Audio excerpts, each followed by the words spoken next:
Hello everyone, it's Thang and welcome to this video. So today we are going to be talking about Sansevieria's rust rot problem that a lot of you will probably have when you have like the Trasviatas, the Honeys, or the Pagodas type of series in the Sansevieria collection. So that's like the softer leafy type that I think a lot of people love. But they run into this problem and they might think that it is a fungus type of rot problem, which they are correct because I did deduce that it was a fungus rot problem, and it's not actually caused due to overwatering or underwatering, because you're pretty much doing it, most of the time you're doing it right with Sansevierias, but people think that it is the underwatering or overwatering or whichever type it is. But the softer leaf type of Sansevierias are very susceptible to bacteria infestation and also spider mites or red aphid type of infestation. And when those type of infestation happens, they cause fungus rot problem, which most people will say, oh my god, I overwater my plant. But it's actually not. It's actually caused by mites, red aphids, whatever it is. So I'm going to show you what it looks like. So this is what it looks like. And I think a lot of you have experienced this, and a lot of you might brush it over as rust or something, and then it's fungus, and then it's just whatever, right? When you look at it closely, when you open the leaf, hold that leaf open a little bit further, you'll see that the little red tiny orange particles, they start moving.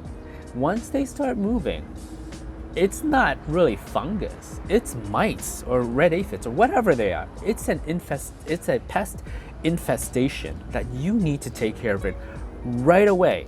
How did you get this? It doesn't really matter how. It could have been through any type of sources. Even if you've never taken your plants outdoor, you've opened the window, you've left the house, and you yourself are a metropolitan public transit for pest infestation to go in and out of your home, right? Or even your significant other has been farting, and their fecal matter fart has made it to your plants, and there's tiny little eggs inside those fart particles, and voila. So it doesn't really matter how you've gotten them. What matters most is you've identified that there is a problem, that you need to resolve this problem as soon as possible. Because if you do not resolve this problem, what ends up happening is that it will infest every other type of soft leaf Sansevierias that you have. And you see, I have a beautiful collection of Sansevierias. I love the hard leaves. Actually, I should do a tour video of all my Sansevierias. Hard leaf type of Sansevierias, not the soft leaf. I like the harder leaf ones. But it will infest every single type of soft leaf Sansevierias until it's all pretty much infested and it's all dead, which can really happen. Okay, so anyway, so we've identified that it is a pest infestation. I think this is probably the best example, probably not, but this used to have a little rust problem right here where it started originating out at the very base. Once you see that, you start spraying it right away, okay? So this is what I used to spray. This is Safer's End All insecticide soap. It does aphids, nymphs, I guess nymphs is a stage, aphids, mites, and I spray that right away on all of my Sansevierias, just so that it covers everything, not just the infested one, every single one of them, right? And I leave that for a few days.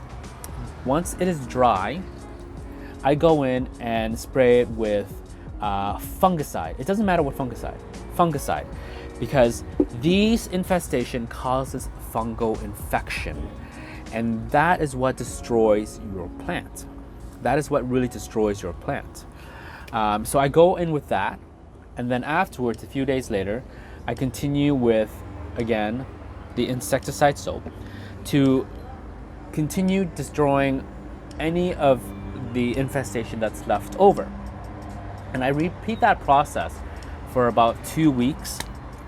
I don't water in between that time. I just let it, I just destroy the infestation as much as I can. Right? Okay, so once you finish doing that, there is a few outcomes that will happen actually, sorry, that we're hoping for. So if you identify the problem really quick and try to resolve it really quick, what ends up happening is you can save your plant like this silver plush right here. I've identified the problem really quick, and I saved pretty much the whole entire mother plant. I've sprayed it. The center of it kind of got destroyed a little bit, but it has started regrowing. But the whole entire plant has been saved, right? That's the best outcome we want. The secondary outcome we want is that it just destroys the center, but not the whole entire plant. So there's tons of leaf left over, so that way your plant can still grow. The third outcome that we want is that it does destroy the center of the plant. You see, like, it slowly deteriorates the center of the plant no matter what you do, and it'll rot right here. This is all rotten. But as long as the rhizome itself is still intact, it'll give you nice babies. You see babies here, so not a problem, right? That is the worst case scenario we want. The last part is, unfortunately, if you do not identify the problem really quick and try to resolve it, you're gonna end up with pretty much a dead plant. And usually what happens is that you can try to save the rhizome right here, right? Or the rooting bulb, whatever.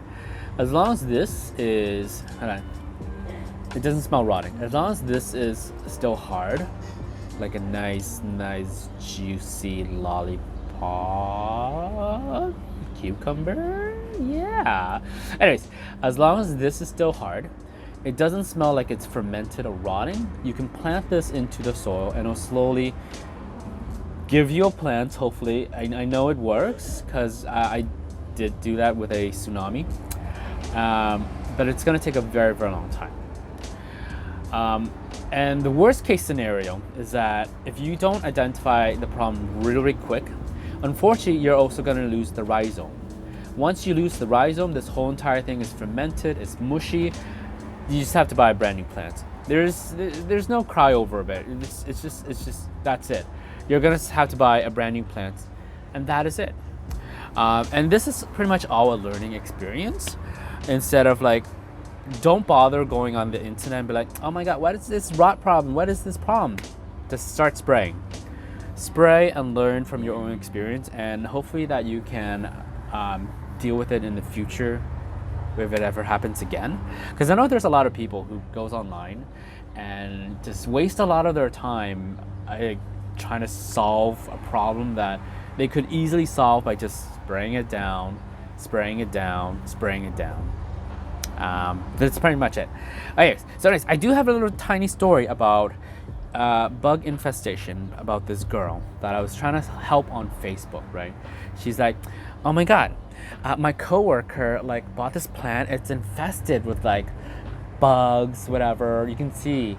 So I told her like, oh my god, I returned the plant and buy from this place, they really don't have bugs. I'm like, then I replied to that girl and I said, you know, it doesn't really matter where you buy the plants, because no store will ever have everything super clean, because the bugs, the infestation is hiding somewhere, or that it is dormant within these plants, but they will come and attack your other plants. So it doesn't matter. The best way is that trying to teach her how to solve these problems, so that way she can solve it herself in the future. And that girl, she's like, oh well, I don't care as long as it doesn't come home with me. Dumb, stupid person. Anyways, I didn't bother. I'm like, okay, well, when it hitches the ride onto, when the bugs and pests hitches the ride on your coat and come home, then you're gonna cry. Don't cry for me, Argentina. But yeah, so identify the problem as quick as you can and try to resolve it. If you don't, all this, well, all the softer leaf ones is gonna go kaput and dead. Anyways, hopefully you guys enjoyed this video and you've learned something. I think I covered all the bases for that type of infestation. And then when you resolve it, you can have beautiful plants like moi. Look at this graciliema, I think, or gracilius. Oh, I should do a full tour of my Sansevieria collection. I've lost quite a few of the Honey series and Traspiata series, which is kind of sad, but that's okay. Anyways, thank you guys so much again for watching, and I hope you guys enjoyed this video. If you do, thumbs up, share, and subscribe, and I'll see you guys in the next one. Love ya, bye. Oh, we're doing kissy, kissy, kissy, kissy, kissy, kissy, kissy.